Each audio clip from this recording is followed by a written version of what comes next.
Hey, Dr. Jim here again. Say, if you're receiving this video, congratulations. You went through the mapping process and you are a candidate for STEM wave treatment. Now, what's gonna happen over the next hour or two, or maybe 3 hours, the area that we mapped, will be your shoulder, your neck, your knee, it's gonna feel the best it has in a long time.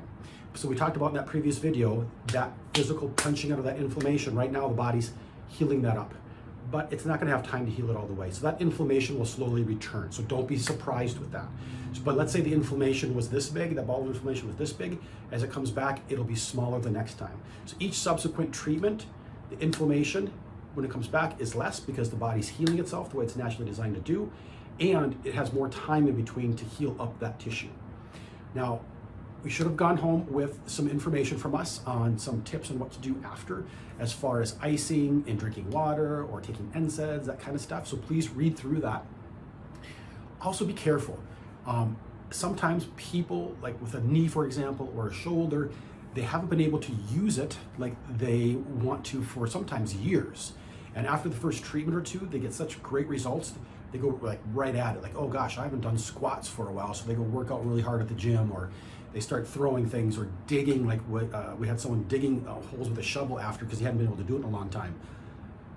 Just be careful, because you're using that joint in a way that it hasn't been used for a while. So you don't want to irritate it or go overboard with it. So just kind of take it easy. Just don't go overboard is what I'm saying. We don't want to flare things up. And plus, what's going to happen too is, like for example, if you haven't been able to do this with your shoulder for a long period of time, and now you're able to, muscles are going to be being recruited and used in ways that they haven't been used in years. So you might develop some soreness in different areas around whatever joint or joints that we looked at. And that's common, but it's going to be more like a workout kind of sore. So our care plans, we're going to put a customized care plan together for you.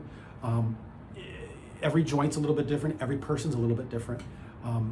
Care plans are typically 1 to 4 months. And so basically we're looking at non-complicated cases, complicated, somewhat complicated, and very complicated.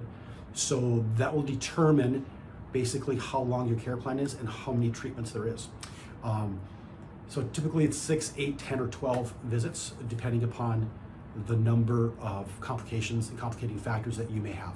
Some of it's age, overall health, are you diabetic? What kind of injuries and history do you have in that area? Are you drinking enough water? Are you going to be proactive? All these other things that kind of go into this case management stuff. And after that initial care plan, and that's really, and we'll go over it a little bit more later as we get further in your care plan if you choose to go forward with this, is the initial component of it to get you kind of out of the crisis mode and the chronic mode, whatever the condition you have is, and to start getting that tissue stronger. So we want to get you from the beginning to a stronger stage, and then at the end of that first care plan, then we'll talk about a wellness plan going forward, coming in every once in a while, potentially, you may not ever need to again, but to just kind of do a little tune-up and maintenance on that area over time. But we'll cross that bridge when we get there. So congratulations, one of the docs or one of the staff members will have your care plan ready for you at your next visit, and we'll see you soon.